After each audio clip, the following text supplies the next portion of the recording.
కార్తీక మాసంలో ఆకాశదీపం ఎనలేని ప్రాధాన్యతని సంతరించుకుంది.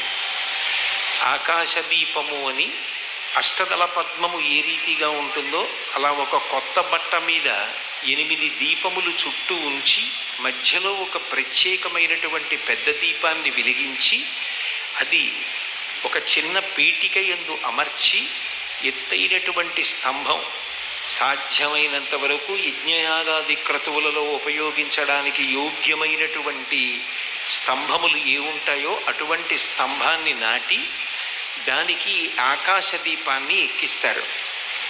అటువంటి ఆకాశదీపం తులాయాం దొలయా సహా అంటుంది ధర్మసింధు.